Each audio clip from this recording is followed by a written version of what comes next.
Jemaat Tuhan, Shalom. bersyukur pagi hari ini dengan keadaan tubuh yang sehat, kita boleh datang kepada Tuhan. Ya. Mari mengucap syukur untuk setiap kebaikan Tuhan dalam hidup kita. Amin. Mari kita berdoa.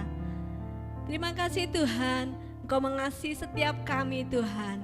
Ya. Kami bersyukur pagi hari ini untuk setiap pertolongan-Mu Tuhan. Ya, Yesus. Setiap anugerah-Mu Tuhan. Ya, Setiap kemurahan-Mu Tuhan, setiap kebaikan-Mu yang melimpah dalam hidup kami Tuhan. Kami bersyukur untuk kesehatan yang Tuhan berikan Tuhan. Pagi hari ini Tuhan, kami rindu membawa hati kami kepada Engkau Tuhan. Kami rindu Tuhan Yesus membawa penyembahan kami kepada Engkau Tuhan. Karena hanya Engkau saja yang layak kami puji dan layak kami tinggikan Tuhan. Kami percaya Tuhan, Engkau sudah hadir dan Engkau akan memberkati setiap kami Tuhan Yesus di dalam keluarga kami masing-masing pagi hari ini.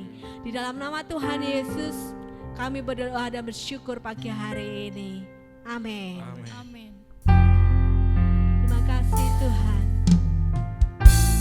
Biarlah hanya nama-Mu saja yang kami puji Tuhan, dan kami tinggikan Tuhan. Terima kasih Tuhan. Haleluya.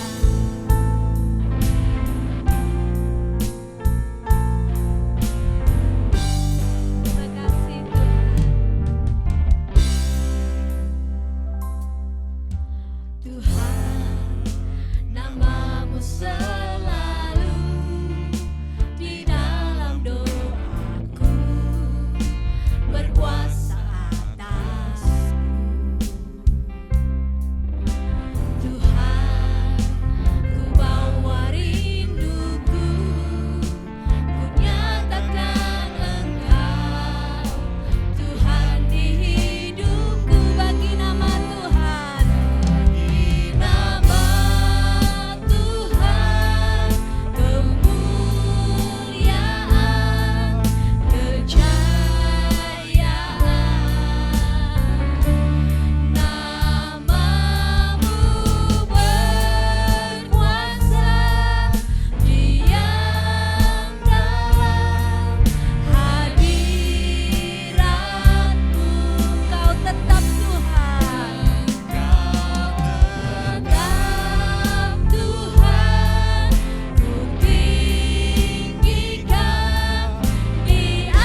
sukacitamu yang melimpah, Ya, dengan hadiratmu yang melimpah, dan Engkau pasti sangat diberkati dengan pujian kami Tuhan.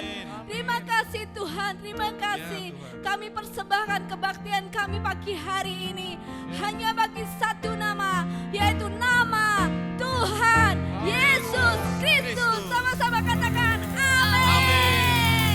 Haleluya, haleluya. Berikan pujian bagi Tuhan. Haleluya.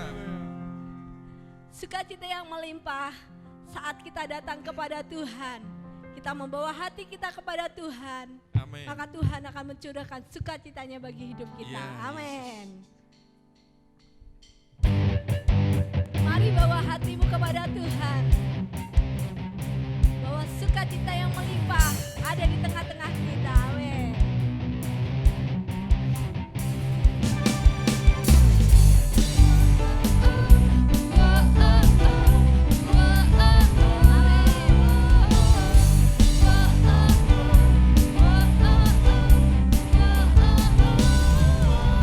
Berikanlah kekuatanmu ya Allah. Amin.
karena Allah dahsyat di tempat kudusnya. Amin. Dia sudah mengalahkan maut. Ya Yesus. Dia memberikan kita hidup yang kekal. Amin. Amin. Mari kita akan bawa hati kita kepada Tuhan pagi hari ini. Kita bawa setiap penyembahan kita kepada Tuhan. Ya Yesus. Karena Terima pertolongan kasih. kita datangnya daripada Tuhan Ya Tuhan. yang menciptakan langit dan bumi. Ya Yesus. Terima kasih Tuhan. Kemanakah aku dapat pergi menjauhi roh-Mu yang suci, Kau sahabat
Tuhan. Mari Bapak Ibu Saudara sekalian yang dikasihi oleh Tuhan, kita akan sama-sama berdoa sebelum kita belajar firman Tuhan pada hari ini. Kita tundukkan kepala dan berdoa. Bapa, di dalam nama Tuhan Yesus, sungguh kami bangga akan kasih Tuhan yang telah Engkau nyatakan kepada kami sampai pada hari ini. Dan sebentar kami akan belajar firman-Mu, kami percayakan hidup kami di dalam pimpinan kuasa Roh Kudus, supaya setiap benih firman Tuhan yang kami terima pada hari ini boleh menjadi bagian di dalam hidup kami, bertumbuh dan menghasilkan buah. Terima kasih Tuhan, urapan Roh Kudus Engkau akan nyatakan baik hamba-Mu yang menyampaikan maupun setiap jemaat Tuhan yang mendengar firman-Mu pada hari ini. Terima kasih Tuhan, di dalam nama Tuhan Yesus Kristus kami mengucap syukur dan berdoa. Amin. Amin. Shalom Bapak Ibu, Saudara yang dikasihi oleh Tuhan, berjumpa kembali. Kita bersama-sama pada hari ini, kita masih ibadah online dan saya percaya kita tetap sama-sama diberkati oleh Tuhan meskipun kita masih tetap ibadah di rumah kita masing-masing. Mari kita akan berdiri bersama-sama menyatakan kesiapan kita untuk mendengar firman Tuhan pada hari ini. Kita mengangkat Alkitab kita, mari kita nyatakan bersama-sama dengan saya. 1, 2, 3, ini Alkitabku, aku adalah seperti yang dikatakannya, aku memiliki apa yang dikatakannya, aku sanggup melakukan apapun yang dikatakannya. Hari ini aku akan diajarkan firman Tuhan, aku mengaku dengan yakin bahwa hatiku siap dan pikiranku menerima.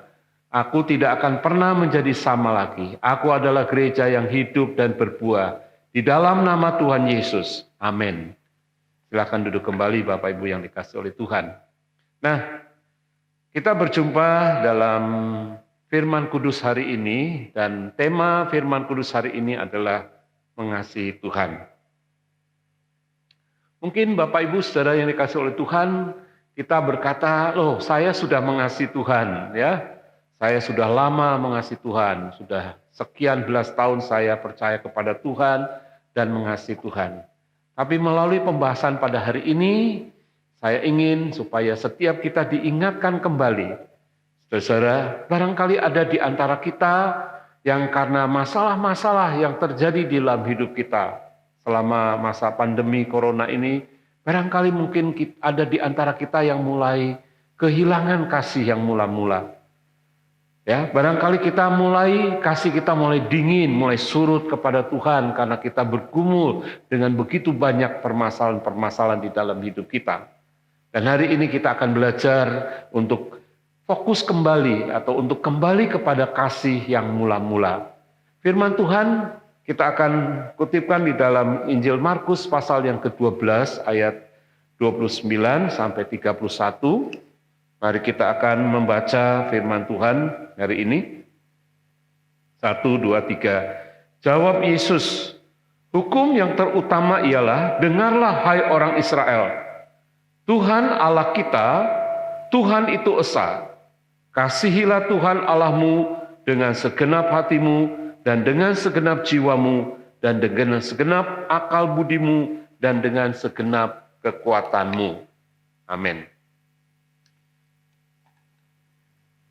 Mungkin firman ini sudah berulang-ulang kali kita mendengarnya, ya, atau mungkin kita mengucapkannya berulang-ulang kali, dan hari ini kita mengulanginya lagi. Kenapa, saudaraku? Karena ini adalah merupakan hukum yang terutama, ya.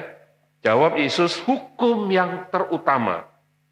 Dikatakan apa itu hukum yang utama? Kasihilah Tuhan Allahmu dengan segenap hatimu, dengan segenap jiwamu, dengan segenap akal budimu, dan dengan segenap kekuatanmu.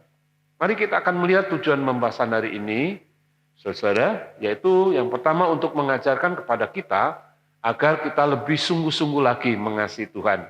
Ya, saya percaya Bapak Ibu yang hadir di sini, yang sedang bersama-sama ibadah di rumah kita masing-masing, Bapak Ibu adalah orang-orang yang mengasihi Tuhan. Tapi saya rindu bahwa setiap kita akan menjadi lebih mengasihi Tuhan lebih lagi setelah kita mendengar firman Tuhan ini. Kenapa kita sergu harus mengasihi Tuhan? Nah, saudara, ada satu hal yang perlu kita ketahui, bahwa dengan kita mengasihi Tuhan, maka kita akan terhindar dari yang namanya penyesatan. Ingat, saudara, bahwa Tuhan Yesus dan rasul-rasul telah memperingatkan kita bahwa pada akhir zaman akan datang penyesat-penyesat, ya, yaitu orang-orang yang akan mengajarkan atau memberitakan hal-hal yang tidak sesuai dengan firman Tuhan.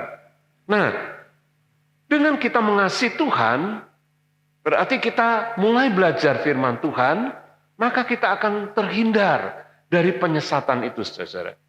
Dan yang luar biasanya penyesatan itu justru terjadi dari dalam, ya, dari dalam gereja, dari orang-orang yang mengaku orang yang percaya kepada Tuhan.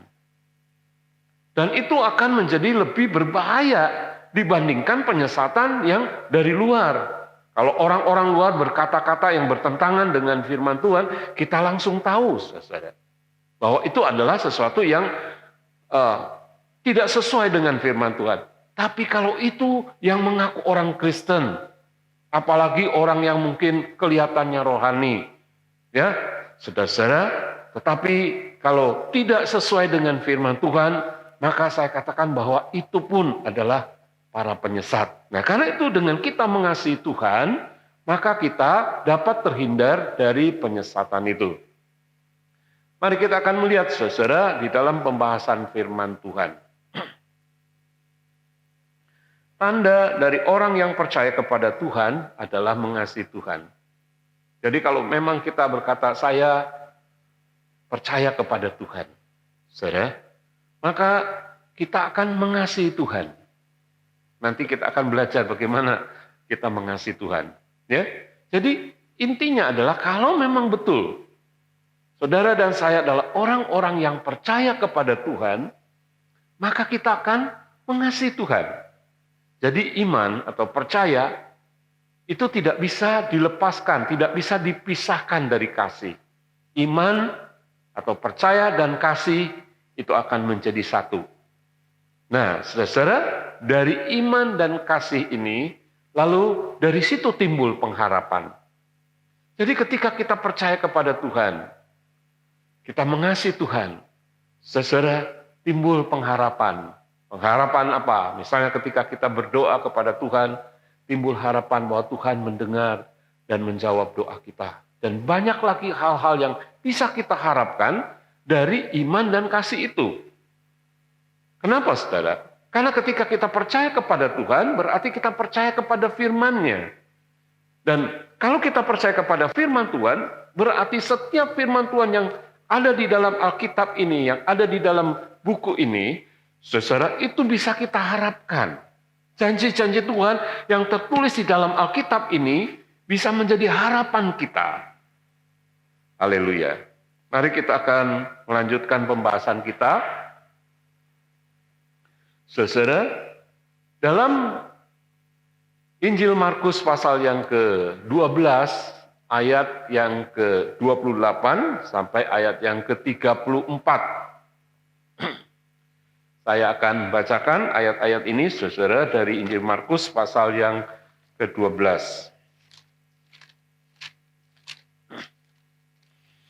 Ayat yang ke-28 sampai ayat yang ke-34. Demikian firman Tuhan. Lalu seorang ahli Taurat mendengar Yesus dan orang-orang Saduki bersoal jawab dan tahu bahwa Yesus memberi jawab yang tepat kepada orang-orang itu. Datang kepadanya dan bertanya, hukum manakah yang paling utama? Jawab Yesus, hukum yang terutama ialah, dengarlah hai orang Israel, Tuhan Allah kita, Tuhan itu Esa. Kasihilah Tuhan Allahmu dengan segenap hatimu, dengan segenap jiwamu, dan dengan segenap akal budimu, dan dengan segenap kekuatanmu.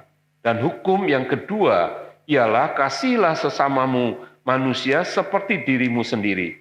Tidak ada hukum lain yang lebih utama daripada kedua hukum ini.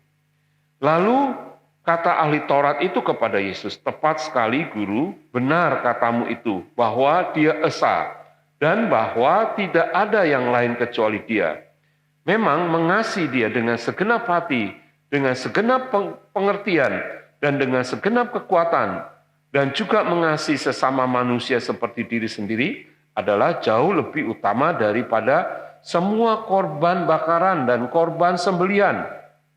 Yesus melihat bagaimana bijaksananya jawab orang itu, dan Ia berkata kepadanya, "Engkau tidak jauh dari kerajaan Allah." Dan orang itu pun tidak berani lagi menanyakan sesuatu kepada Yesus.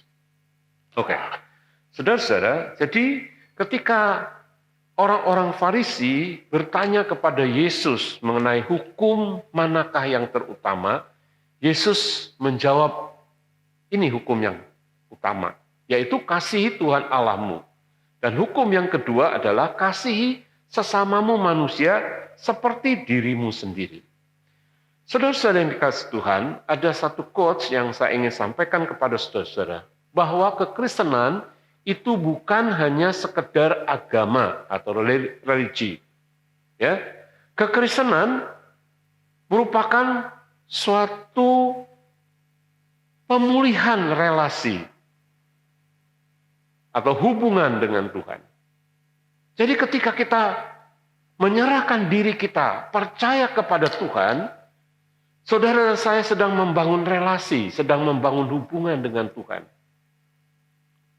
Di mana saudaraku, ketika kita membangun hubungan dengan Tuhan, maka diperlukan kasih dari segenap hidup kita.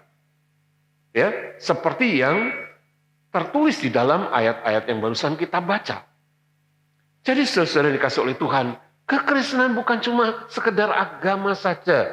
Bahwa itu baik, kita melakukan sesuatu yang baik, kita melakukan perbuatan-perbuatan yang baik, kita menyembah Tuhan, memuji Tuhan, dan lain sebagainya. Tidak, tetapi yang lebih inti ada di dalam kekristenan adalah kita sedang membangun suatu relasi dengan Tuhan. Wow, luar biasa ya. Nah, karena itu mari kita akan melihat saudara bagian yang pertama dari pembahasan kita, apa sih arti dari mengasihi Tuhan? Dalam Yohanes pasal yang ke-14, ayat yang ke-15 mengatakan, "Jikalau kamu mengasihi aku, kamu akan menuruti segala perintahku."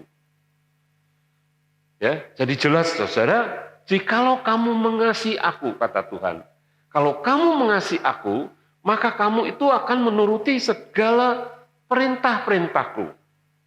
Ada ayat lagi di dalam ayat Injil Yohanes pasal yang ke-14, ayat yang ke-21 sampai ayat yang ke-24. Saya bacakan ya. Yohanes 14 ayat 21 sampai 24. Barang siapa memegang perintahku dan melakukannya, dialah yang mengasihi aku. Dan barang siapa mengasihi aku, ia akan dikasihi oleh Bapa-Ku, dan aku pun akan mengasihi dia, dan akan menyatakan diriku kepadanya. Yudas, yang bukan Iskariot, bertanya kepadanya, "Tuhan, apakah sebabnya maka engkau hendak menyatakan dirimu kepada kami, dan bukan kepada dunia?" Jawab Yesus, "Jika seorang mengasihi aku, ia akan menuruti firman-Ku, dan Bapa-Ku akan mengasihi dia, dan kami akan datang kepadanya, dan diam bersama-sama dengan dia. Barang siapa tidak mengasihi aku, ia tidak menuruti firman-Ku, dan firman yang kamu dengar itu bukanlah daripadaku, melainkan dari Bapa yang mengutus aku." Saudara, ayat-ayat firman Tuhan mengatakan di sini, barang siapa memegang perintahku dan melakukannya, dialah yang mengasihi aku. Dan ada suatu janji Tuhan yang luar biasa ketika kita percaya kepada firman Tuhan, lalu kita melakukan firman Tuhan, dikatakan bahwa Bapa akan mengasihi kamu. Jadi Allah Bapa akan mengasihi kita. Allah Bapa senang kalau kita melakukan firman Tuhan. Nah, disinilah yang saya tadi katakan bahwa kekristenan adalah sedang membangun suatu relasi, suatu hubungan dengan Bapa di surga. Jadi dengan cara kita melakukan firman Tuhan inilah, maka kita sedang membangun hubungan dengan Tuhan. Saudara-saudara yang dikasihi oleh Tuhan, nah, kata mengasihi itu berarti menurut perintah Tuhan, mengikuti firman-Nya. Saudaraku, mengasihi Tuhan berarti menuruti perintah-Nya, mengasihi firman-Nya, dan menyimpan firman-Nya di dalam hati kita. Saudara-saudara yang dikasihi oleh Tuhan, di dalam kitab Mazmur pasal 119, ayat yang ke-11, Mazmur 119 ayat yang ke-11, mengatakan, dalam hatiku aku menyimpan janjimu, supaya aku jangan berdosa terhadap Engkau. Saudara-saudaraku, di dalam seluruh kitab Mazmur pasal yang ke-119, pemazmur Daud mengungkapkan rasa kasihnya, kekagumannya, penghormatannya kepada firman Tuhan. Di situ ada kata-kata kebenaranmu, janjimu, Tauratmu, firmanmu, hukum-hukummu, perintah-perintahmu, yang semuanya adalah berhubungan dengan firman Tuhan. Saudaraku, dan Mazmur ini adalah, Mazmur 119 ini adalah pasal yang terpanjang di dalam Alkitab, itu mengandung 176 ayat. Dan tiap ayat, saudaraku, mengandung pengertian-pengertian akan firman Tuhan. Salah satu ayat yang kita baca barusan dalam Mazmur 119 ayat 11 dikatakan, di dalam hatiku aku menyimpan janjimu, supaya aku jangan berdosa. Nah, saudaraku, kalau kita menyimpan firman Tuhan di dalam hati kita, maka firman itu hidup. Ya. Firman itu adalah Tuhan Allah sendiri. Logos, firman yang menjadi manusia. Itu diam di dalam hidup kita. Nah, saudaraku, Tuhan memberitahukan kepada kita bahwa hati kita ini adalah seperti gudang, seperti tempat perbendaharaan, gudang. Ya. Saudaraku, apa yang kita masukkan ke dalam gudang hati kita, itu yang akan kita keluarkan. Jadi kalau kita, saudaraku, memasukkan sesuatu yang buruk, suatu perkataan-perkataan yang buruk, ya, atau mungkin apa saja yang tidak baik, yang kita dengar melalui telinga kita, yang kita lihat melalui mata kita, masuk ke dalam hati kita, maka nanti yang keluar itu juga yang buruk-buruk. Tapi kalau hari ini saudara mulai belajar membaca firman Tuhan dan merenungkan firman Tuhan, itu artinya gudang hati saudara itu dipenuhi oleh firman Tuhan. Maka yang keluar dari mulut saudara adalah firman Tuhan. Ya, saudaraku. Nah, jadi kalau kita terus-menerus menyimpan firman Tuhan, sampai tidak ada lagi tempat ruang yang kosong untuk sesuatu yang buruk, saya percaya hari ini hidup saudara akan menjadi berkat melalui ucapan-ucapan saudara. Ya, ucapan kita akan menjadi ucapan yang membangun, bukan meruntuhkan. Ucapan-ucapan kita akan menjadi ucapan yang menghibur, bukan mendukacitakan. Ya, ucapan kita akan menjadi ucapan yang membuat orang menjadi semangat, bukan mematahkan semangat orang. Ucapan-ucapan kita akan menjadi ucapan yang menjadi berkat, bukan ucapan kutuk. Saudara, artinya setiap yang keluar dari hati kita melalui mulut kita adalah perkataan-perkataan yang membangun orang lain, menghibur orang lain, membuat orang lain bersuka cita, membuat orang lain merasa dibangun dirinya, dinasihati, dan lain sebagainya, saudaraku. Ya, jangan sampai yang keluar dari mulut kita adalah perkataan-perkataan kutuk, perkataan-perkataan yang menyusahkan orang lain, yang menyakiti orang lain. Tidak, saudara. Saya pernah mendengar sendiri secara langsung seorang berkata begini, saudaraku. Dia memang kalau berkata-kata itu kasar, kotor, dan kadang-kadang menyakitkan orang, ya, begitu. Saudara, satu saat dia berkata di depan saya, dia bilang gini, mulut saya itu memang nggak baik, ya. Tapi ketahuilah hati saya itu baik, katanya. Saya senyum agak sinis ya. Mana mungkin sih firman Tuhan salah? Kalau yang keluar dari mulut tidak baik, mesti hatinya juga tidak baik. Dan hari ini, saudaraku, firman Tuhan menyatakan kepada kita, Pemazmur Daud mengatakan, aku menaruh firman-Mu di dalam hatiku, supaya aku jangan berdosa. Ya, orang bisa berdosa dengan kata-katanya, dengan mungkin menyakiti hati orang lain. Yang lebih parah adalah ketika orang menyakiti orang yang ada di dalam keluarganya. Saudara, saya merasakan itu dulu pada waktu saya masih kecil.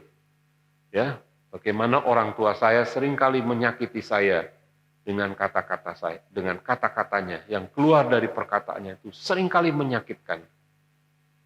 Sampai ketika saya masuk di dalam gereja mendengar kata Bapak, itu sulit bagi saya untuk mengerti tentang Tuhan sebagai Bapa. Karena pikiran saya, Bapak itu kan ayah. Ya, sedangkan ayah saya selalu mengucapkan kata-kata yang mengutuk. Wah, saya tidak bisa menyebutkannya satu persatu kata-kata itu, saudara. Sangat menyakitkan. Ya, nah, saya tahu sekarang, setelah saya mengenal firman Tuhan, saya baru tahu, oh ternyata ketika orang memasukkan sesuatu kata-kata dari apa yang dia lihat, dari apa yang dia dengar, dimasukkan ke dalam hatinya, dan keluar. Dan itu mengutuki orang lain, saudara. Yang lebih parah adalah keluarganya sendiri dikutuki. Suaminya kah? Atau istrinya? Atau anak-anaknya? Saudaraku, dan hari ini Tuhan ingin kita mengasihi Tuhan. Dengan cara apa, saudaraku? Menuruti firman Tuhan. Ya. Nah, saudaraku, di dalam Injil Yohanes pasal yang ke-5, ayat yang kedua dan ayat yang ketiga, saya bacakan, inilah tandanya bahwa kita mengasihi anak-anak Allah. Yaitu apabila kita mengasihi Allah, serta melakukan perintah-perintahnya. Sebab inilah kasih kepada Allah, yaitu bahwa kita menuruti perintah-perintahnya. Dan perintah-perintahnya itu tidak berat. Ya, saya mulai bergereja di Gereja Bethel Tabernakel, di tempat kelahiran saya, mulai sekitar tahun 70, ya. Saya masih remaja pada waktu itu, saudaraku. Tahun 70. Nah, saya pernah mendengar orang berkata begini. Ketika dia tahu saya pergi ke gereja begitu, dia bilang gini, ya, wah susah ya jadi orang Kristen itu berat. Ya, nggak boleh ini, harus begini, harus begitu. Berat jadi orang Kristen ya. Tapi bagi saya pada waktu itu bukanlah sesuatu yang berat. Tahun-tahun itu, saudaraku, tahun 1970 ya, itu adalah tahun di mana hati saya mulai jatuh cinta kepada Tuhan. Ya, hati saya berkobar-kobar untuk mengasihi Tuhan. Sehingga ketika saya mendengar kalimat-kalimat itu, saya menjadi aneh. Dan buat saya, tidaklah berat, saudara. Menuruti firman Tuhan itu saya katakan tidak berat. Kenapa, saudara? Kalau ada kasih, itu apapun yang kita lakukan, itu tidak berat. Ya, misalnya seseorang sedang jatuh cinta, ya, seorang pemuda jatuh cinta kepada seorang pemudi. Saudaraku, apa saja yang diminta oleh kekasihnya, itu diberikan, saudara. Apapun yang ingin supaya kekasihnya lakukan, dilakukan dengan sukacita. Nggak ada yang berat. Ya, misalnya harus mengantar ke sana, mengantar ke sini.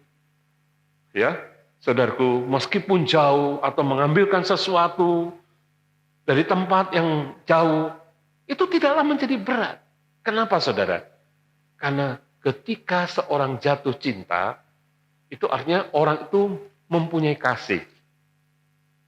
Nah, kasih itulah yang membuat apapun yang dilakukan menjadi tidak berat. Hari ini, saudara-saudara mendengar firman Tuhan. Rasul Yohanes berkata bahwa inilah kasih kepada Allah, yaitu bahwa kita menuruti perintah-perintahnya. Dan perintah-perintahnya itu tidak berat. Jadi kalau ada kasih, semua perintah Tuhan itu bukanlah sesuatu yang berat. Itu adalah sesuatu yang wajar. Bahkan ketika kita melakukannya dengan penuh sukacita. Haleluya. Saya rindu kita mengalami hal ini, saudaraku. Jatuh cinta kepada Tuhan, mengasihi Tuhan. Oke, berikutnya, saudaraku, bagian yang kedua,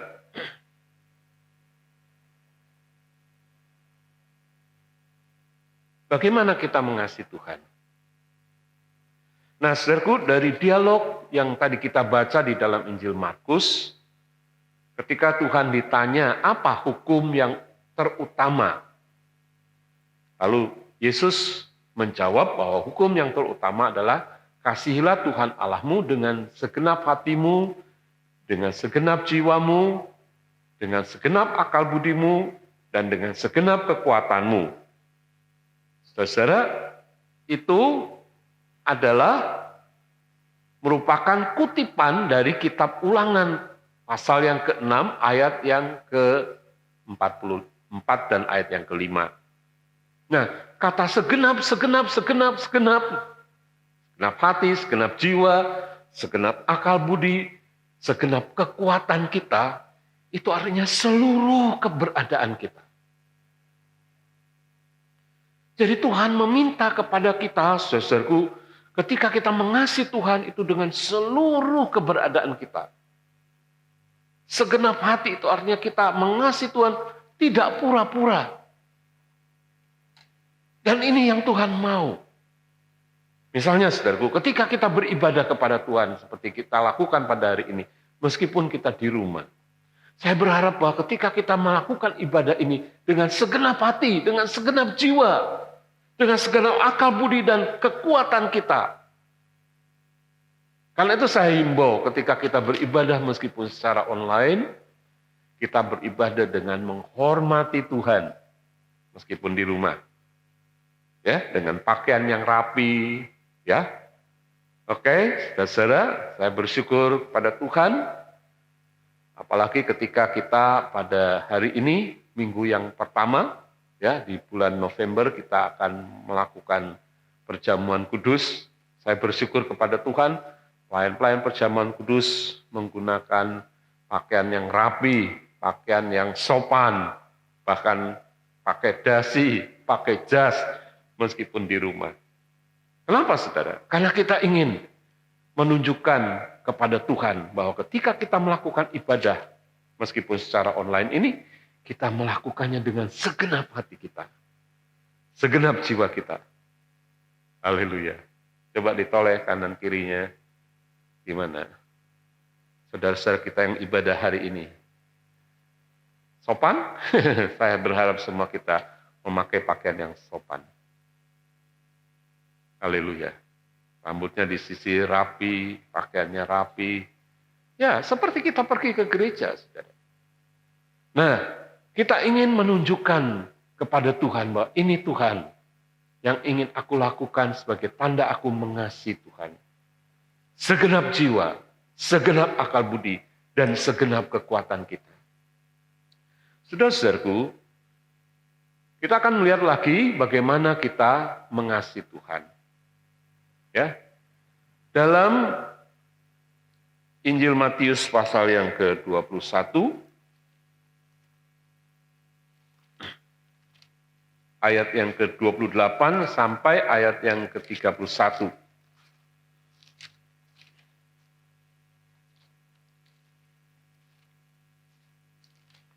Di sini ada sebuah perumpamaan, ya, yang Yesus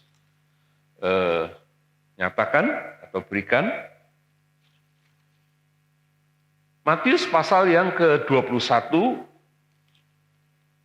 ayat yang ke-28 sampai ayat 31. Kita akan melihat judul perikopnya adalah perumpamaan tentang 2 orang anak. Nah, perumpamaan tentang 2 orang anak ini adalah untuk menyatakan tentang apa yang ada di atasnya, yaitu perikop yang ayat 23 sampai ayat 27 tentang pertanyaan mengenai kuasa Yesus. Jadi, saudara, saya ceritakan begini ya. Ini ada urutannya memang, di mana Tuhan Yesus pada waktu itu menyucikan bait Allah. Dia ketika dia mau masuk ke bait Allah, di halaman bait Allah itu begitu banyak orang yang berjual beli, ada penukar uang, ada penjual burung merpati, ada penjual kambing domba, dan lain sebagainya. Yang dimana pada waktu itu suasana di dalam bait Allah berubah menjadi seperti pasar yang begitu ramai. Ya, belum lagi dengan bau binatang dan keributan-keributan terjadi di situ. Sehingga kekusukan daripada ibadah kepada Tuhan menjadi terganggu, saudaraku. Dan kemudian Yesus marah, Yesus mengusir para penjual dan membalikkan meja-meja penukar uang. Nah, kemudian orang-orang Farisi, ahli-ahli Taurat, mulai bertanya kepada Yesus. Berikutnya kita akan melihat bagaimana kita mengasihi Tuhan. Saudara. Nah, di dalam Injil Matius pasal yang ke-21, ayat yang ke-28 sampai ayat yang ke-31, Tuhan Yesus memberikan sebuah perumpamaan. Yaitu kalau kita membaca judul daripada perikop ini adalah perumpamaan tentang 2 orang anak. Nah, saudara, perumpamaan tentang 2 orang anak ini ada hubungannya dengan perikop di atasnya, yaitu tentang pertanyaan mengenai kuasa Yesus. Dan itu juga ada hubungannya dengan di mana Yesus pada waktu itu juga menyucikan bait Allah. Ya, di mana bait Allah seharusnya menjadi tempat yang khusyuk orang-orang beribadah kepada Tuhan, tapi pada waktu itu orang-orang membuatnya menjadi seperti pasar. Mereka berjualan, ada berjualan kambing, domba, burung merpati, ada penukar uang, dan begitu ramainya di situ. Belum lagi bau busuk, bau kotoran binatang dan sebagainya. Sehingga saudaraku itu mengganggu jalannya ibadah kepada Tuhan. Ya. Dan Yesus mengusir semua penjual-penjual yang ada di halaman bait Allah itu. Kemudian saudaraku di dalam perikop berikutnya, yaitu ketika Yesus masuk ke bait Allah dalam ayat 23 sampai ayat 27, di situ dikatakan bahwa tua-tua bangsa Yahudi bertanya kepada Yesus, dengan kuasa manakah engkau melakukan hal-hal itu? Dan siapakah yang memberi kuasa kepadamu? Ya. Jadi orang-orang Farisi, para tua-tua bertanya kepada Yesus, siapa yang memberi engkau kuasa? Siapa yang menyuruh engkau untuk menyucikan bait Allah itu?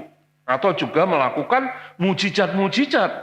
Karena kalau kita melihat, saudaraku, ketika Yesus sudah menyucikan bait Allah, terjadi mujizat-mujizat di situ. Ya, orang-orang sakit disembuhkan dan lain sebagainya. Jadi orang-orang Farisi, ahli Taurat bertanya, siapa yang memberi kuasa kepadamu? Kemudian siapa yang menyuruh engkau untuk menyucikan bait Allah itu? Nah, saudara, lalu Yesus bertanya balik. Sebelum dia menjawab, dia bertanya balik. Pertanyaannya adalah, Yesus bertanya begini, aku akan menjawab tapi jawab dulu pertanyaanku. Dari manakah, dalam ayat 25, dari manakah baptisan Yohanes? Dari surgakah atau dari manusia? Nah, saudara, Yesus bertanya kepada orang-orang Farisi, para tua-tua orang Yahudi, sebuah pertanyaan. Mereka tahu persis tentang apa yang terjadi dengan Yohanes Pembaptis. Yesus bertanya, Yohanes itu dari surga, ya, berita dari surga atau dari dunia ini? Mereka nggak berani jawab, saudara. Mereka berbisik satu dengan yang lain. Mereka berkata, kalau kita katakan dari surga, nanti Yesus berkata, kenapa kamu nggak percaya? Tapi kalau kita katakan dari dunia, bagaimana dengan orang banyak? Karena Yohanes itu melakukan sesuatu yang betul-betul dari surga. Nah, saudara, mereka bingung. Kalau jawab dari surga, takut ditanya, kenapa kamu nggak percaya? Dan memang mereka tidak percaya kepada Yohanes Pembaptis. Kalau bilang dari dunia, mereka takut kepada orang banyak, sebab orang banyak. Dan sebetulnya mereka juga tahu bahwa itu dari surga. Orang banyak tahu bahwa Yohanes adalah seorang nabi. Jadi akhirnya mereka menjawab begini kepada Yesus. Kami tidak tahu dari mana Yohanes datang. Lalu Yesus berkata, kalau begitu, aku juga tidak akan memberitahu kepadamu dengan kuasa manakah, dengan siapakah yang menyuruh aku tidak akan memberitahu. Nah, kemudian Yesus membuatlah perumpamaan tentang dua orang anak ini. Yang kita baca dari ayat 28 sampai 31. Tetapi apakah pendapatmu tentang ini? Seorang mempunyai dua anak laki-laki. Ia pergi kepada anak yang sulung dan berkata, anakku, pergi dan bekerjalah hari ini dalam kebun anggur. Jawab anak itu, baik Bapa, tetapi ia tidak pergi. Lalu orang itu pergi kepada anak yang kedua dan berkata demikian juga. Dan anak itu menjawab, aku tidak mau. Tetapi kemudian ia menyesal, lalu pergi juga.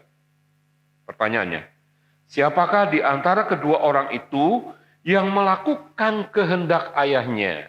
Jawab mereka, yang terakhir.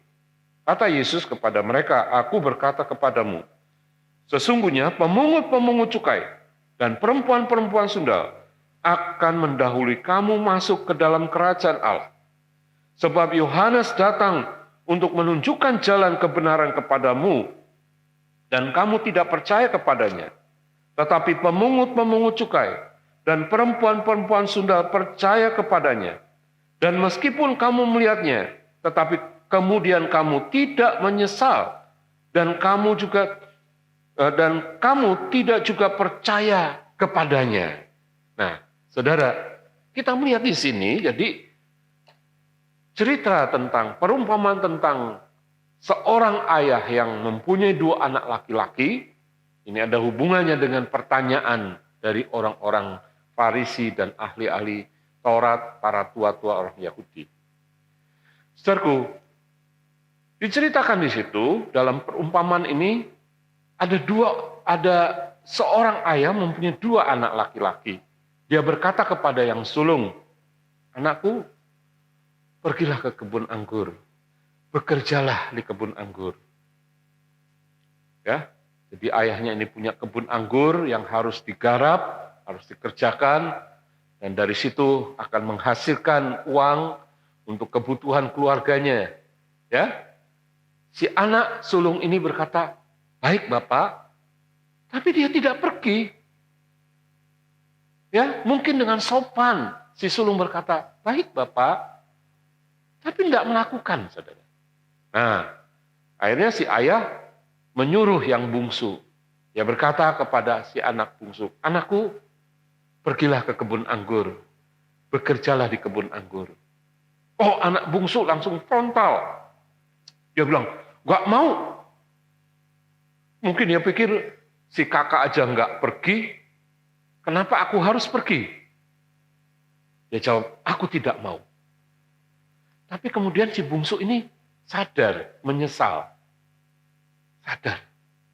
Iya ya, kalau enggak kita yang mengerjakan, siapa lagi? Lalu akhirnya si bungsu ini pergi ke kebun anggur dan dia bekerja. Dia mencangkul mungkin, dia menyirami mungkin, dia menyiangi rumput-rumput yang mengganggu pertumbuhan kebun anggur. Dia lakukan itu, saudara. Nah, pertanyaan Yesus kepada orang-orang Farisi, ahli-ahli Taurat dan para tua-tua, siapakah dari kedua anak ini yang melakukan kehendak ayahnya? Lalu mereka menjawab, yang terakhir, yang bungsu. Saudara, lalu Yesus mengatakan dalam ayat berikutnya, kata Yesus kepada mereka, aku berkata kepadamu, sesungguhnya pemungut-pemungut cukai dan perempuan-perempuan sundal akan mendahului kamu masuk ke dalam kerajaan Allah. Kenapa? Sebab ketika mereka mendengar tentang Yohanes, berita dari surga, mereka bertobat, mereka percaya, bahkan mereka memberi diri mereka dibaptis oleh Yohanes Pembaptis. Karena mereka percaya kepada berita yang dibawa oleh Yohanes. Tapi orang-orang Farisi, ahli-ahli Taurat, para tua-tua orang Yahudi, meskipun mereka melihat itu, tapi mereka menutup hatinya dan mereka tidak percaya. Saudara-saudaraku, jadi perumpamaan tentang dua orang anak ini adalah merupakan dua macam respon orang terhadap firman Tuhan. Apa yang kita lakukan ketika kita mendengar firman Tuhan? Dua macam orang, yaitu orang yang mendengar. Yang pertama, mendengar firman, tetapi tidak mau percaya dan tidak mau bertobat. Dan seolah-olah Tuhan berkata, kamulah hai orang-orang Farisi, ahli-ahli Taurat, para tua-tua Yahudi, kamu sudah mendengar firman, namun kamu tidak percaya. Kamu menutup hatimu. Nah, kalau tidak percaya bagaimana mungkin bertobat? Tapi bagian yang kedua adalah orang yang mendengar firman Tuhan, lalu percaya dan bertobat. Dikatakan karena itu orang-orang pemungut-pemungut cukai yang disebut orang-orang berdosa, bahkan perempuan-perempuan yang tidak baik akan mendahului kamu masuk ke dalam kerajaan Allah. Kenapa? Karena mereka percaya kepada pemberitaan Yohanes Pembaptis. Mereka memberi diri mereka dibaptis. Dan mereka sungguh-sungguh bertobat, tidak lagi melakukan perbuatan dosa mereka. Saudara yang dikasih oleh Tuhan, jadi kita melihat bahwa orang yang mendengar firman Tuhan dan lalu percaya, itulah orang yang mengasihi Tuhan. Sekarang saudara dan saya mendengar firman Tuhan. Kita mendengar firman Tuhan pada hari ini. Apa respon saudara? Apakah saudara akan seperti orang-orang Farisi, ahli-ahli Taurat yang selalu mendengar dan mereka bahkan tahu bahwa yang didengar itu adalah kebenaran, tapi mereka menutup hati, tidak mau percaya. Ya.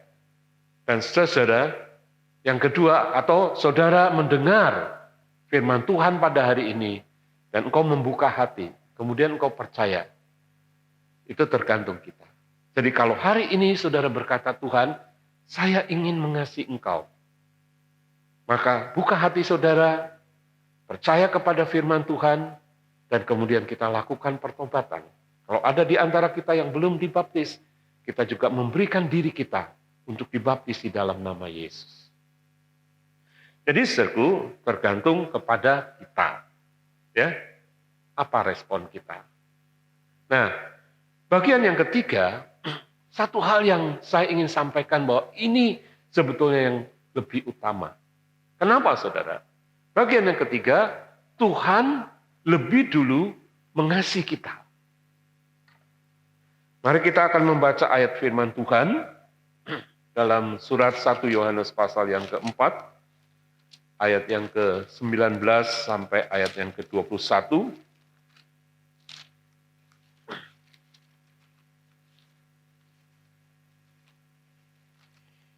1 Yohanes pasal yang keempat ayat yang ke-19 sampai ayat yang ke-21. Saya akan bacakan ayat-ayat ini.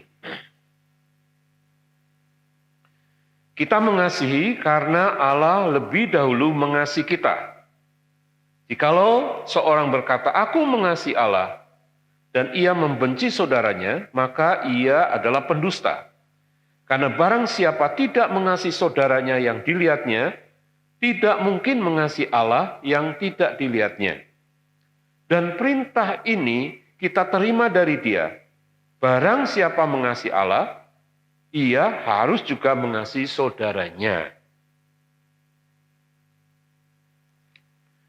Nah, saudara, ayat firman Tuhan ini jelas sekali mengatakan bahwa kita mengasihi Allah karena Allah lebih dulu mengasihi kita.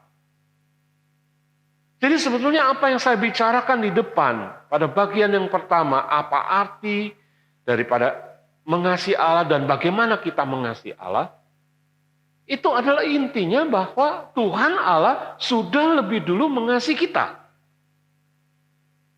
Jadi Tuhan Allah sudah lebih dulu membuka alam pikiran kita. Saudaraku, Tuhan Allah itu lebih dulu mengasihi kita. Haleluya. Saudara, kemudian kalau kita membaca kelanjutan dari ayat itu dikatakan bahwa kalau kita mengasihi Allah, kita harus mengasihi saudara-saudara kita. Siapa saudara-saudara kita? Ya semua. Ya, semua saudara kita. Suku apapun, bangsa apapun, dimanapun mereka berada, dari manapun mereka berasal, mereka adalah saudara kita. Dan mereka adalah orang-orang yang perlu kita kasihi. Karena Tuhan tidak memandang rupa, tidak memandang suku, bangsa, dari mana, bahasanya apa, tidak. Semua dikasihi oleh Tuhan. Dan kalau Tuhan mengasihi mereka, maka Tuhan berkata, kalau engkau juga mengasihi Tuhan, engkau harus mengasihi saudara-saudaramu. Nah, saudara yang dikasihi oleh Tuhan, kita melihat di sini bahwa Tuhan ingin membuka wawasan kita lebih dulu. Bahwa Tuhanlah yang sebetulnya lebih dulu mengasihi kita. Coba buka mata saudara, buka hati saudara. Kalau hari ini kita masih hidup, siapa yang memberi hidup? Bisa menjawabnya? Siapa yang memberi kita hidup? Bukankah itu Tuhan? Ya, saudara-saudaraku, kasih Tuhan itu memang ada kasih yang secara umum. Tapi ada kasih yang secara khusus Tuhan berikan. Kasih secara umum adalah yang seperti saya tadi katakan, bahwa kita bernafas hari ini, kita hidup hari ini, itu adalah kasih Tuhan secara umum. Kepada siapapun Tuhan berikan itu nafas hidup. Entahkah orang itu mau percaya Tuhan atau tidak, Tuhan berikan itu. Ada kasih Tuhan secara umum. Dia menerbitkan matahari setiap pagi, ya. Tanpa lupa dia terus dengan setianya. Ya, matahari terbit, kemudian tenggelam pada sore hari, demikian terus berputar matahari ini. Saudara-saudaraku, ya. Nah, itu adalah kasih secara umum. Tuhan memberikan hujan. Kepada siapa? Kepada semua manusia. Entahkah itu orang baik, entahkah itu orang jahat, Tuhan memberikan secara umum. Tapi ada kasih yang secara khusus. Apa itu? Ketika engkau setelah melihat kasih Tuhan yang begitu besar, lalu engkau belajar mengasihi Tuhan. Ya? Dengan cara apa? Dengan cara mendengar firman Tuhan, kemudian percaya, bertobat, memberi dirimu, dibaptis, menyerahkan hidupmu kepada Tuhan, maka Tuhan akan memberi kepada saudara kasih yang secara khusus. Yang sudah saya sampaikan pada minggu-minggu yang lalu, bagaimana Tuhan itu kasihnya panjang, lebar, tinggi, dan dalam. Kasih yang di luar akal pemikiran kita. Tuhan berikan kepada kita. Melalui pengorbanan Yesus Kristus. Supaya dosa-dosa kita diampuni. Itu adalah kasih yang secara khusus kepada orang yang mau membuka hatinya dan mengasihi Tuhan. Saudaraku, jadi kalau kita membaca ayat ini, dikatakan kita mengasihi bukan karena Allah lebih dulu mengasihi kita. Bukan karena kita mengasihi karena Allah lebih dulu mengasihi kita. Jadi saudaraku, bukan kita yang mencoba mendatangi Tuhan, namun Tuhanlah yang datang kepada kita dan membuka jalan ke kita agar kita dapat kembali kepadanya. Jadi Tuhanlah yang berinisiatif untuk keselamatan kita. Seperti yang tertulis di dalam Lukas pasal yang ke-19, ayat yang ke-10. Sebab anak manusia datang untuk mencari dan menyelamatkan yang hilang. Pada bagian lain dikatakan bahwa anak manusia datang untuk menyelamatkan, memberikan nyawanya bagi orang banyak. Saudara-saudaraku, Yesus Kristus datang secara khusus kepada kita hari ini untuk menawarkan kasih-Nya yang luar biasa, yaitu kasih yang membawa kita kepada hidup yang kekal di surga. Dan itu hanya kita bisa terima kalau kita mau membuka hati kita untuk Yesus Kristus. Dia adalah Sang Juru Selamat. Ya, nah, saudara, mari kita lihat bagian berikutnya, bagian penerapan. Jika kita percaya kepada Tuhan, maka tandanya adalah kita mengasihi Tuhan. Jadi kalau hari ini saudara berkata, saya ingin mengasihi Tuhan. Saya ingin percaya kepada Tuhan. Saya ingin mengasihi Tuhan. Nah, mengasihi Tuhan itu harus dengan seluruh keberadaan kita.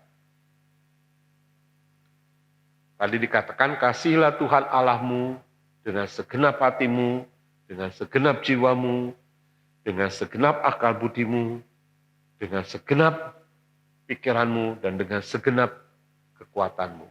Jadi seluruh keberadaan kita. Kenapa kita harus mengasihi Tuhan dengan seluruh keberadaan kita? Karena Tuhan sudah lebih dulu mengasihi kita dengan seluruh keberadaannya. Kepribadiannya.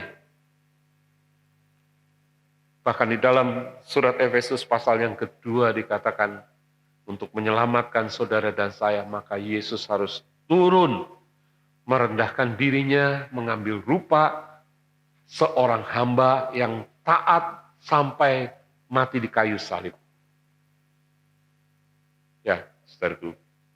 Kemudian, bagaimana caranya kita mengasihi Tuhan? Yaitu dengan melakukan firman Tuhan. Percaya kepada firman Tuhan, kita menerima firman Tuhan, kemudian kita bertobat, kita memberi diri kita dibaptis di dalam nama Yesus. Maka kita akan menerima hidup yang kekal itu. Saudara-saudaraku, jadi seberapa banyak yang saudara dengar firman Tuhan, itulah yang kita lakukan.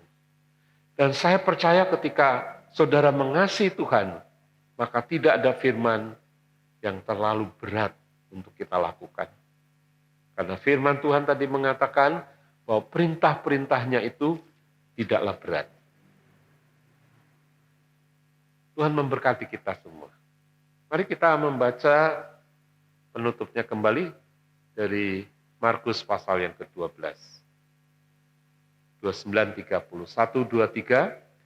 Jawab Yesus, hukum yang terutama ialah, dengarlah hai orang Israel, Tuhan Allah kita, Tuhan itu Esa.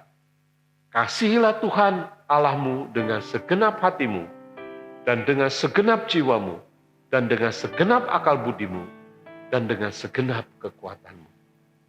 Amin, amin. Tuhan memberkati kita semua. Dan juga kita mempersiapkan diri kita untuk masuk di dalam perjamuan kudus. Saya percaya bahwa kita telah melihat bukti kasih Tuhan. Dia telah menderita bagi kita, dan dengan darahnya Dia menyelamatkan kita. Hidup kita sekarang adalah hidup yang kita gunakan untuk menyenangkan hati Tuhan, untuk mengasihi Tuhan dan sesama kita. Mari kita datang kepada Tuhan. Terima kasih Tuhan, kami percaya bahwa kami bisa mengasihi Engkau karena Engkau lebih dulu mengasihi kami. Engkau telah menyatakan kasih-Mu melalui pengorbanan anak-Mu, Yesus Kristus, yang lahir menjadi sama dengan kami manusia dan mati disalibkan, bangkit pada hari yang ketiga, naik ke surga dan akan datang kembali. Terima kasih Tuhan untuk pernyataan kasih-Mu kepada kami, dan kami mau menerima Engkau di dalam hati kami. Sebentar kami akan melakukan perjamuan kudus untuk mengingat akan kasih Tuhan yang begitu besar bagi kami. Karena itu Tuhan, mari Engkau akan mengetuk setiap hati kami. Roh Kudus akan menolong kami supaya kami bukan hanya mengerti dengan akal pikiran kami, tapi juga dengan hati kami menerimanya. Sehingga kami mengerti bahwa keselamatan itu datang dari Engkau dan hanya oleh karena anugerah kami diselamatkan. Terima kasih Bapa di surga. Kami akan melakukan perjamuan kudus pada hari ini untuk mengingat akan pengorbanan ini.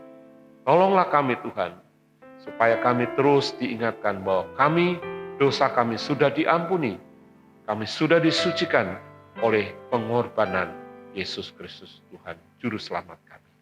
Di dalam nama Tuhan Yesus Kristus. Haleluya.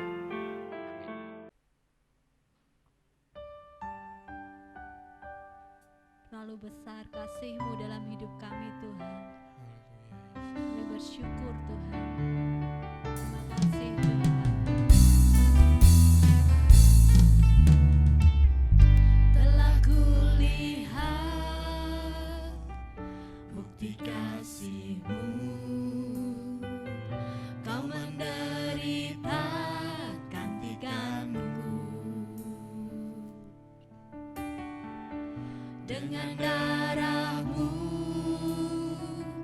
Kau selamatkanku. Kini ku hidup menyenangkan-Mu. Telah kulihat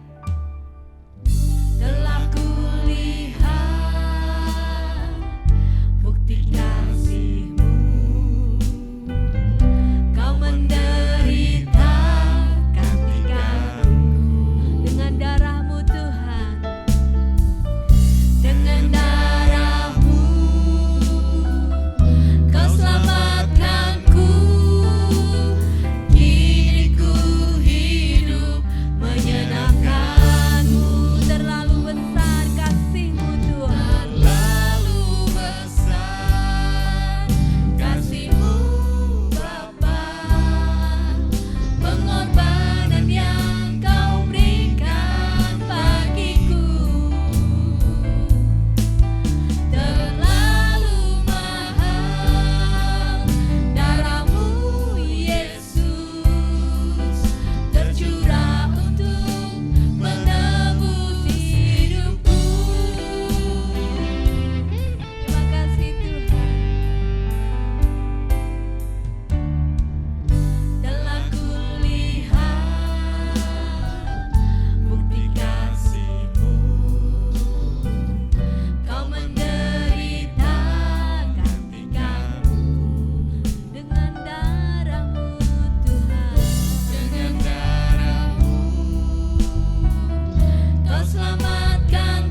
Saudara sekalian, kita akan masuk di dalam perjamuan kudus. Kita persiapkan roti dan anggur yang sudah Bapak Ibu terima semua. Kita akan berdiri bersama-sama dan melakukan perjamuan kudus ini. Saudara bisa membaca ayat firman Tuhan yang tertera di dalam hosti yang kita terima. Yang saya terima adalah dari 1 Yohanes 5 ayat yang keempat. Semua yang lahir dari Allah mengalahkan dunia. Dan inilah kemenangan yang mengalahkan dunia, yaitu iman kita. Haleluya.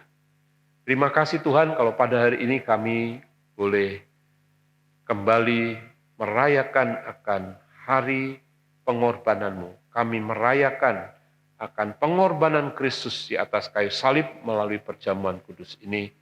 Kami percaya Tuhan bahwa ketika kami merayakannya, kami mendapat anugerah Tuhan. Kami dikuatkan kembali, kami dihiburkan kembali. Kami percaya bahwa iman kami itulah yang memberi kemenangan kepada kami. Terpujilah nama Tuhan. Haleluya.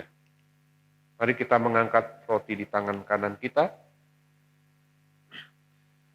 Saya bacakan firman Tuhan, sebab apa yang telah kuteruskan kepadamu, telah aku terima dari Tuhan, yaitu bahwa Tuhan Yesus pada malam, waktu ia diserahkan mengambil roti, dan sesudah itu ia mengucap syukur atasnya, ia memecah-mecahkannya dan berkata, inilah tubuhku yang diserahkan bagi kamu, perbuatlah ini menjadi peringatan akan aku. Mari semua kita mengucap syukur kepada Tuhan. Terima kasih Tuhan, Engkau telah merelakan tubuhmu disalibkan. Dengan mata iman kami melihat bahwa di sanalah siksa api neraka yang seharusnya kami terima, telah Engkau ambil alih di dalam tubuhmu di kayu salib. Terima kasih untuk pengorbananmu ini. Dengarkan firman Tuhan, adapun roti yang kita pecah-pecahkan bersama pada hari ini, bukankah yaitu persekutuan di dalam tubuh Kristus? Katakan haleluya. Mari kita makan bersama-sama.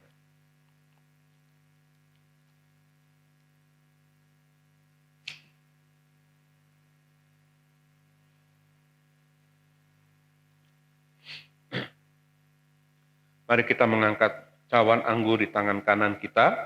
Saya bacakan firman Tuhan.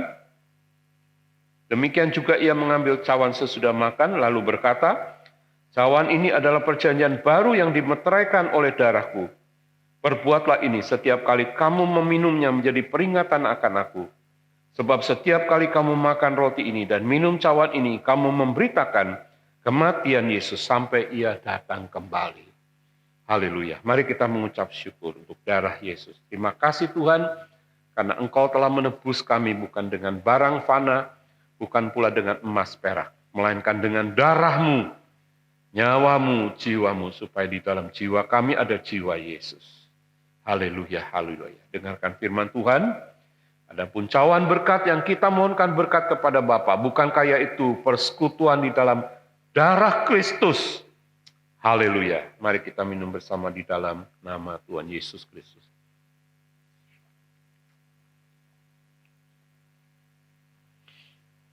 Haleluya. Haleluya. Terima kasih Tuhan.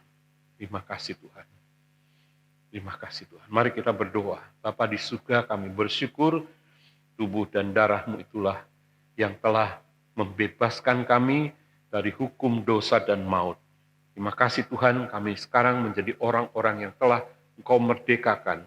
Maka dengan penuh sukacita kami dapat memuliakan Engkau, Bapa di surga. Terima kasih untuk kasih yang besar ini Tuhan. Dan melalui firman-Mu hari ini, kami juga mau belajar mengasihi Engkau Tuhan, dan mengasihi sesama kami, seperti yang Engkau perintahkan kepada kami. Di dalam nama Tuhan Yesus Kristus, kami mengucap syukur dan berdoa. Semua kita yang percaya dan mengasihi Tuhan berkata, amin. Mari kita siapkan persembahan kita buat Tuhan dan kita mau bawa ke hadirat Tuhan. Bapa, di dalam nama Tuhan Yesus Kristus, kami bawa persembahan kami Tuhan, kami kembalikan perpuluhan apa yang menjadi milik-Mu Tuhan, sebagai ucapan syukur kami atas kebaikan-kebaikan Tuhan dan pemeliharaan Tuhan di dalam hidup kami. Sucikan, kuduskan, tahirkan setiap persembahan kami Tuhan, agar berkenan di hati-Mu dan dapat digunakan untuk melayani pekerjaan Tuhan di gereja-Mu di GBT Firman Kudus. Dan Kau akan kembalikan berlipat kali ganda kepada setiap tangan yang telah mempersembahkan dengan sukacita dalam kerelaan dan keikhlasan hati. Di dalam nama Tuhan Yesus, haleluya, amin. Shalom, selamat pagi Ibu Bapak Saudara sekalian. Ada beberapa pengumuman untuk 1 minggu ke depan. Untuk beberapa minggu ke depan kita masih akan beribadah secara online. Tetap semangat, tetap hidup di dalam doa dan penyembahan, tetap baca firman setiap hari, sebab itu yang akan memberi kekuatan dan menjaga hati kita untuk selalu dekat dengan Tuhan. Jangan lupa kirim foto-foto ibadah minggu, ibadah komsel, dan ibadah doa multiplikasi kepada para PKS masing-masing untuk diteruskan kepada Ibu Gembala. Untuk Jumat tetap ada komsel, dan untuk S3-nya diisi dengan EE sampai dengan bulan November. Persembahan khusus untuk recording dapat melalui amplop-amplop yang sudah dibagikan, atau dapat juga ditransfer melalui nomor rekening BCA seperti yang ada di warta gereja, dengan catatan untuk recording.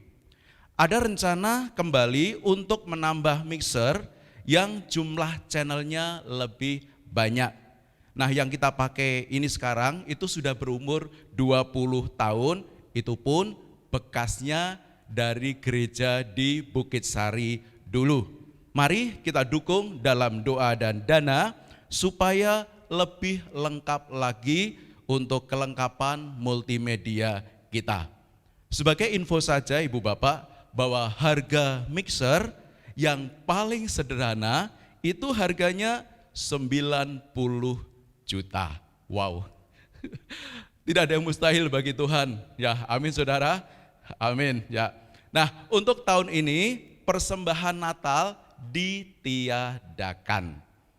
Nah, sesuai kesepakatan dengan para PKS, dengan semua PKS, karena pandemik kan masih parah. Kita belum bisa beribadah secara tatap muka, jadi ibadah Natal nanti belum bisa berkumpul bersama-sama di gereja. Maka ibadah umum Natal tahun 2020 tanggal 25 Desember nanti kita akan mengambil konsep watch party. Artinya tetap ada recording, tapi jam 17 atau jam 5 sore itu serentak ibadah Natalnya. Ditayangkan dengan Zoom bersama-sama seluruh jemaat GBT Firman Kudus baik di Banyumanik maupun di Bukit Sari. Sehingga kita bisa saling melihat siapa saja yang hadir di Natal nanti. Jadi link tidak akan dibagikan. Pelaksanaannya, minimal 2 keluarga jemaat akan bergabung dalam satu rumah. Maksimal 10 orang. PKS akan membantu penggabungan keluarga ini. Dan PKS akan mendaftarkan nama-nama yang akan hadir di setiap rumah yang ditempati. Nah, ini kesempatan buat ibu bapak saudara untuk mengundang sanak saudara untuk bergabung di dalam ibadah Natal tahun 2020. Acaranya ada candlelight, lilin nanti dari gereja. Ada perjamuan kasih, tiap keluarga dimohon untuk membawa makanan. Kemudian ada hidangan kecil dari gereja yang bisa diambil di siang harinya. Nah, teknis-teknis yang lain akan dijelaskan oleh PKS di komsel masing-masing. Untuk ibadah sekolah minggu Superbook tetap dilaksanakan setiap hari Minggu jam 9.45 pagi melalui Zoom. Anak-anak bisa bertemu dan berinteraksi dengan teman-teman yang lain dan dengan kakak-kakak pembina dari gereja. Bagi orang tua, mohon dukungan buat anak-anaknya untuk bisa beribadah dan dimuridkan. Bagi yang butuh bantuan untuk download aplikasi Zoom, dapat menghubungi wali kelas di grup masing-masing. Demikian warta minggu ini. Terima kasih. Selamat hari Minggu. Tuhan Yesus memberkati.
Kiranya Tuhan menjawab engkau pada waktu kesesakan. Kiranya nama Allah Yakub membentengi engkau. Kiranya dikirimnya bantuan kepadamu dari tempat kudus dan disokongnya engkau dari Sion. Kiranya diingatnya segala korban persembahanmu dan disukainya korban bakaranmu. Kiranya diberikannya kepadamu apa yang kau kehendaki dan dijadikannya berhasil apa yang kau rancangkan. Kami mau bersorak-sorak tentang kemenanganmu dan mengangkat panji-panji demi nama Allah kita. Kiranya Tuhan memenuhi segala permintaanmu. Sekarang aku tahu bahwa Tuhan memberi kemenangan kepada orang yang diurapinya dan menjawabnya dari surganya yang kudus dengan kemenangan yang gilang gemilang oleh tangan kanannya. Orang ini memegahkan kereta dan orang itu memegahkan kuda, tetapi kita bermegah dalam nama Tuhan Allah kita. Mereka rebah dan jatuh, tetapi kita bangun, berdiri dan tetap tegak. Ya Tuhan, berikanlah kemenangan kepada kami, jawablah kiranya kami pada waktu kami berseru kepadamu. Diberkatilah engkau pada waktu masuk, dan diberkatilah engkau pada waktu keluar. Dan Tuhan memerintahkan berkat di dalam lumbungmu, dan di dalam segala usahamu. Tuhanlah yang menetapkan kita untuk menjadi umatnya yang kudus, dan Tuhan akan melimpahi kita dengan segala kebaikannya. Tuhan mengangkat kita menjadi kepala dan bukan ekor, dan kita akan tetap naik bukan turun. Terpujilah Tuhan kekal selama-lamanya. Mari Bapak Ibu Saudara kita mengangkat kedua tangan kita mengarahkannya kepada Tuhan. Tuhan memberkati engkau dan melindungi engkau. Tuhan menyinari engkau dengan wajahnya dan memberi engkau kasih karunia.